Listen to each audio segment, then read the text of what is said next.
నాకు ఇంకా గుర్తుండేది ఏదో సాఫ్ట్వేర్ ఉంటుంది నెరోనా. మీకు యాక్సో డివిడి రిప్స్ గుర్తుందా? యాక్సో పేరు తెలియనోడు అప్పట్లో ఉండేవాడు కాదు. మిలీనియల్ ఆడియన్స్ అనుకుంటారు ఎవర్రా వీళ్ళు, ఏ కాలంలో పుట్టినరు వీళ్ళు. కాదు 3-in-1 డివిడీస్ ఫేమస్ అనమాట. ₹100. ఆ ప్రింట్ ఓపెన్ చేస్తే డ్రామా. అసలు ఆ ప్రింట్ ఎవరైనా చూస్తే కామెంట్ పెట్టండి గైస్. కెమెరా ఇట్లా పెడితే స్క్రీన్ అంతా డయాగనల్ గా కట్ అయింది. ఇంకా నేను ఆ రోజు ఫిక్స్ అయినా. అప్పట్లో నేను 480p కంటే ఎక్కువ చూసేవాడిని కాదు. అప్పట్లో సీడీ షాపులు ఏం చేసేటోళ్ళు అంటే పైరసీ సీడీలన్నీ షాప్ వెనకాల షాప్ వెనకాల పెట్టేసేవాళ్ళు. అయితే నీకు యూనివర్సిటీలో తెలిసిన కజిన్స్ ఎవరైనా ఉండాలి. నీకు నెట్ షాప్ ఎవరైనా తెలిసి ఉండాలి. లేకపోతే మీ ఇంట్లోని ఇంకా డైరెక్ట్ కనెక్షన్ ఉండాలి నీకు. 1 మినిట్. దీన్ని ఎస్కలేటర్ అంటారు. ఓ బహుశా ఇండియాలో మీరు ఎక్కడ చూసింటారు. దీని మీద మనం నిలబడితే చాలు, అదే మనల్ని కిందకి తీసుకెళ్ళి. ఓ జాగ్రత్త. కమా రోహిత్, నాకు సిమిలర్ కంటెక్స్ట్ లో ఒక డౌట్ ఉంది. Yeah. లైక్ ఇప్పుడు ఇంగ్లీష్ ఫిలిమ్స్ అంటే సిడీస్ దొరికితే ఓకే, మరి ఇరానియన్ ఫిలిమ్స్ వరకు ఎట్లా చూస్తారు? అది 1990s లో. ఈ ఇంగ్లీష్ సినిమాలు, ఈ ఫ్రెంచ్ సినిమాలు చూడకుండానే త్రివిక్రమ్ శ్రీనివాస్ అప్పట్లో కథలు రాశాడు, నువ్వు నమ్ముతావా? మా ఇది అంటే జల్సాలో వాళ్ళు అలా పాస్ అవుతున్నప్పుడు టీవీలో మలేనా సినిమా పెట్టుకుని చూస్తా కూర్చుంటారంట. ఈ మలేనా గిలేనా అన్ని కూడా కంటెంపరీ సినిమాలు. కలేజాలో ఆ బుల్లెట్ కాలిస్తే అది Sabrina. ప్రూఫ్ గ్లాస్ ఉంటది చూడు, అండ్ ఆ Sabrina గ్లాస్ అది. Strength. Sabrina, Billy Wilder Sabrina Sabrina. అది. ఆ, కంప్లీట్ రిప్ ఆఫ్ అది. యా దాన్ని రిప్ ఆఫ్ అంటారు. దాన్ని కాపీ ఏం కాదు, రిప్ ఆఫ్ అంటారు డైరెక్ట్.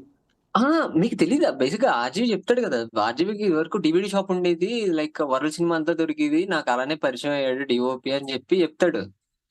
మోస్ట్లీ ఏంటంటే వీళ్ళందరూ అసిస్టెంట్ డైరెక్టర్లకు ఇలా ఉండేవారు కదా. సో అన్నపూర్ణ స్టూడియోస్ గానీ, లేకపోతే వేరే every studios have film magazines అవన్నీ ఉండే అనమాట, అవైలబుల్ ఉండే బేసిక్ గానీ.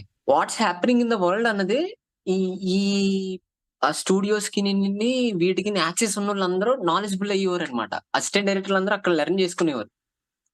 ఈవెన్ And- యాక్చువల్లీ శివాలో ఇప్పుడు రామ్ exposure గోపాల్ లేకుండా అయితే స్టడీ క్యామ్ clear. వాడడానికి కూడా కారణం అక్కడికి వెళ్ళి అమెరికన్ సినిమాటోగ్రాఫర్ మ్యాగజైన్ చదివినప్పుడు షైనింగ్ పైన ఆర్టికల్ ఉండే. సో షైనింగ్ లో స్టడీ క్యామ్ ఎక్స్టెన్సివ్, అంతవరకు నీకు రాకీలో కూడా స్టడీ క్యామ్ వాడినా గానీ షైనింగ్ లో ఎక్స్టెన్సివ్ యూజ్ ఉంటది ఆ పర్టికులర్ గార్డెన్ మేజ్ కి. సో బేసిక్ ఏంటంటే సోర్సెస్ అప్పుడు కూడా ఉండి, బేసిక్ ఇప్పుడు ఏంటంటే ఇంకా సింపుల్ అయిపోయింది బేసిక్ గా దొరకడం. దొరకడం వరకు యాక్సెసిబిలిటీ ఏంటంటే- అందరికి వచ్చేసింది. To be honest, Telugu community అంటే Telugu social media community world cinema debate లో టు బి ఆనెస్ట్ చెప్పాలి అంటే పోస్ట్ జియో తర్వాత ఎక్కువైంది మన దగ్గర వరల్డ్ సినిమా డిస్కషన్. కానీ నువ్వు తమిళ్ ట్విట్టర్ కి కానీ తమిళ్ సోషల్ మీడియాకి వెళ్తే వాళ్ళకి వాళ్ళు టారెంటినో గురించి, ఫించర్ గురించి ఎర్లీ 2000s లో కొట్టుకునేటోళ్ళు, బ్లాగుల్లో కొట్టుకునేటోళ్ళు వాళ్ళు. సో బేసిక్లీ వాళ్ళ దగ్గర more than any other part of India illegal piracy సీడీలు అనేవి చెన్నైలో ఎక్కువ దొరికేది, బర్మా బజార్ లో. ఎందుకంటే అవి ఎక్కడి నుంచో ఈస్ట్ ఏషియా నుంచి షిప్పుల్లో వచ్చేవన్నమాట. సో ఆ పైరసీ సీడీలు అన్ని కూడా ఈస్ట్ ఏషియా నుంచి ఎక్కడో వచ్చి చెన్నై పోర్ట్ దగ్గర ఆగేవన్నమాట. సో అది ఎంత ఘోరంగా ఉండేదంటే అక్కడ పైరసీ. ఈవెన్ అనురాగ్ కశ్యప్, రామ్ గోపాల్ వర్మ ముంబైలో ఉండేటప్పుడు కూడా మొత్తం అనురాగ్ కశ్యప్ గానీ, ఆ తర్వాత శ్రీరామ్ రాఘవన్ గానీ వాళ్ళందరూ చెన్నై వచ్చేసి కాటన్ బాక్సులు, పెద్ద పెద్ద కాటన్ బాక్సులు నిండా వరల్డ్ సినిమా డివిడీలు పట్టుకుని వెళ్ళేటోళ్ళంట. నేను మా భీమవరం వెళ్తే 3-in-1 డివిడీస్ ఫేమస్ అనమాట. ₹100. చాలా ఫేమస్ అది. చాలా ఫేమస్. హాలీవుడ్ సినిమాలు వేస్తాడు బేసిక్ గా. 3-in-1 Hollywood movies. 50 రూపాయలకి కానీ 100 రూపాయలకి కానీ 3 సినిమాలు డివిడీలు ఇచ్చేవాడు. దగ్గర ₹100. హాలీవుడ్. అన్ని హాలీవుడ్ 3 సినిమాలు నువ్వు సెలెక్ట్ చేసుకోవచ్చు, వేసేస్తాడు ఆడు. నాకు ఇంకా గుర్తుండేది ఏదో సాఫ్ట్వేర్ ఉంటుంది నెరోనా, సిడి బర్న్ కొట్టాలి. Neuro burn. ఇదిగో అది కాదు మిలీనియల్ ఆడియన్స్ అనుకుంటారు ఎవర్రా వీళ్ళు, ఏ కాలంలో పుట్టినరు వీళ్ళు. కాదు అంత 90s బ్యాచ్ డిస్కషన్ ఇది. ఇప్పుడు 1 TB ఇది వరకు 1 TB ఉండేది కాదు. 1 TV నేను 250 GB కంటే ఎక్కువ చూడలేదు ఇది వరకు. అయితే వయో ఉండేది చూడు, ల్యాప్టాప్. సోనీ వాయో. అవునవును. అప్పట్లో చాలా పాపులర్ అది. డిజైన్ గానీ కరీనా కపూర్ ఉంటది యాడ్ లో. నాకు ఇంకా కదా సినిమాలు మా అన్నయ్య వాళ్ళు, బావ వాళ్ళు యూనివర్సిటీలో నుంచి వెళ్తే హై స్పీడ్ ఇంటర్నెట్ వచ్చి తీసుకొచ్చేటోళ్ళు. వాళ్ళు యూనివర్సిటీ హై స్పీడ్ ఇంటర్ నుంచి తీసుకొచ్చేవారు ఎగ్జాక్ట్లీ. మోస్ట్లీ. నేను లార్డ్ ఆఫ్ ద రింగ్స్ అట్లా కాదు. నేను అట్లే 7th క్లాస్ లో నేను ఇంకా చెప్తాడు 7th క్లాస్ లో బైసైకిల్ థీవ్స్, ఓల్డ్ బాయ్ ఇవన్నీ చూసింది అప్పుడే అన్నమాట. వాళ్ళు తీసుకొచ్చేటోళ్ళు ఆ సినిమాలు. మీకు యాక్సో డివిడి రిప్స్ గుర్తుందా? యాక్సో పేరు తెలియనోడు అప్పట్లో ఉండేవాడు కాదు. నిజంగా అప్పట్లో సినిమా డౌన్లోడ్ చేయాలంటే చాలా కష్టమైపోయేది. అందుకే నాకు ఇంకా గుర్తుంది ఏంటంటే, నేను ఎక్కువ సినిమాలు అన్నయ్య వాళ్ళు బావ వాళ్ళు తీసుకొస్తే సినిమాలు చూస్తోని ఎక్కువ నేను సాంగ్స్ డాట్ పీకే అనే ఒకటి ఉంటుండే గుర్తుందా? దాంట్లో నుంచి అన్ని పాటలు డౌన్లోడ్ చేసుకునేటోని. ప్రీ 2010s అయితే ఘోరం అసలు. అయితే నీకు యూనివర్సిటీలో తెలిసిన కజిన్స్ ఎవరైనా ఉండాలి, యా లేకపోతే నీకు నెట్ షాప్ ఎవరైనా తెలిసి ఉండాలి, లేకపోతే మీ ఇంట్లోని ఇంకా డైరెక్ట్ కనెక్షన్ ఉండాలి నీకు. యా నెట్ షాప్ తో పరిచయం ఉండాలి. చాలా అసలు ఇప్పుడున్న కిడ్స్ కి అర్థం కాదు అసలు డౌన్లోడ్ చేసుకునే బాధ ఏంది అని. నాకు సినిమాలు చాలా తొందర అలవాటైనాయి కాబట్టి చిన్న ఉన్నప్పుడు చుట్టాలు వచ్చి ఇంటికి వచ్చి నీకు పైసలు ఇచ్చి పోతారు కదా. నేను ఆ పైసలతో అన్ని డివిడీలు కొనుక్కున్నట్టుండి. బొమ్మలు కొనుక్కో అది ఇది కొనుక్కో అంటే 5th 6th క్లాస్ స్టాండర్డ్ లో. నేనైతే గేమింగ్ డివిడీస్ కొనుక్కునేవాడిని, లేకపోతే సినిమాలు, అంతే, ఇంకేం కొనుక్కునేవాడిని కాదు. నాకు ఇంకా గుర్తు సీడీ షాప్ అన్నతోటి మంచి దోస్తాన్ చేస్తే తక్కువ పైసలకి తీసుకోవచ్చు సీడీ షాప్ వాడు అన్నతో. నాకు 100 రూపాయలు 80 రూపాయలకి ఇచ్చేవాడు. యా అప్పట్లో నీకు ఇంత ఇంటర్నెట్ కూడా లేదనమాట. సో ఈవెన్ నీకు అడల్ట్ సినిమాలు చూడాలి, పాన్ చూడాలన్నా కూడా యూ హ్యావ్ టు Internet పోవాల్సిందే. Guys only. వాళ్ళు నాకు ఇంకా గుర్తుంది. నువ్వు అడగాలి వాడిని నాకు కావాలని. యా అది ఒకటి. అండ్ వాడు నేను ఇంకొకటి చెప్తాడు చూడు, అప్పట్లో సీడీ షాప్ లో ఏం చేసేటోళ్ళు అంటే, నీకు డిస్ప్లే చేసుకునే సీడీలన్నీ షాప్ దగ్గర ఉండేవి, పైరసీ సీడీలన్నీ షాప్ షాప్ వెనకాల మావాడు ఉండేటోడు. ఒక పాడుబడ్డ స్కూటర్ డిక్కీలో పెట్టేటోడు అనమాట పైరసీ సీడీలు, పాన్ సీడీలు. దాని వాడు అట్లా డిజైన్ చేసిండా లేదంటే అది పాడుబడి ఉన్నదానికి వాడికి కీస్ ఎట్లా దొరికిందో నాకు ఇంకా పెద్ద మిస్టరీ. ఆ పాడుబడ్డ స్కూటర్ డిక్కీ, చేతక్ స్కూటర్ ఉంటది, దాని ఫ్రంట్ లో ఉంటది కదా అది డిక్కీ ఫ్రంట్ లో ఉంటది.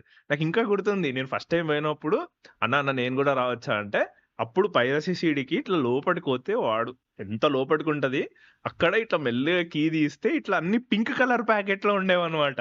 నీకు గుర్తుందా? మనం అందరము ఆ సీడీ హెచ్డి క్యామ్ పైరసీ నుంచి బయటికి వచ్చిన మూమెంట్ గుర్తుంది ఎవరికన్నా? అంటే ఇంకా చాలరా బాబు, నేను ఈ చెత్త క్లారిటీలో ఈ హెచ్డి కెమెరాలు నేను చూడలేను, నా వల్ల కాదు, కొంచెం లేట్ అయినా కానీ నేను మంచి ప్రింట్ కోసమే చూస్తా, సినిమాను మంచి ఎక్స్పీరియన్స్ చేస్తా అనుకున్న మూమెంట్ ఏదైనా ఉందా?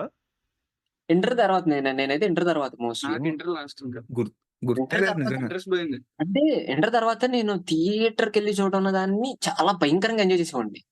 అప్పుడు డబ్బులు కూడా ఉంది నా దగ్గర, లేకపోతే ఫ్రెండ్ గార్డ్ అవడం. ఏంటంటే నాకు ఫస్ట్ ఇంటర్నెట్ వచ్చినప్పుడు ఇక సీడీలు తీసుకోవడం ఆపేసాను. ఇంటర్నెట్ వచ్చినప్పుడు ఓకే, అప్పట్లో నేను 480p కంటే ఎక్కువ చూసేవాడిని కాదు ఈ బాలీవుడ్ సినిమాలు కానీ ఏమన్నా. నాకు 720p 180pలో అలవాటు చేసినాడు YTS వాడే. ఓకే, ఎందుకంటే YTS లో తక్కువ ఉంటాయి, అదే తక్కువ సైజ్ ఉంటాయి. అవునవును. నేను నా ఎక్స్పీరియన్స్ చెప్తా. అంటే నాకు ఎంత ట్రామాటిక్ ఎక్స్పీరియన్స్ ఉండే అంటే, లీడర్ సినిమా రిలీజ్ అయింది, హీరో కొత్తోడు, మా ఇంట్లో ఇంట్రెస్ట్ లేదు. ఓకే, ఏం చూస్తా ఇప్పుడు యూజువల్లీ చిన్న ఉన్నప్పుడు ఎట్లా, మా డాడ్ ఫర్ సమ్ రీజన్ ఇంట్లో అలో చేయలేదు, ఆ తర్వాత పేరెంట్స్ కి కూడా ఇంట్రెస్ట్ లేదు, ఎందుకు ఎగ్జామ్స్ వస్తున్నాయి ఇప్పుడు సినిమాలు ఏంది అని అన్నారు. నాకు ఇంకా గుర్తుంది.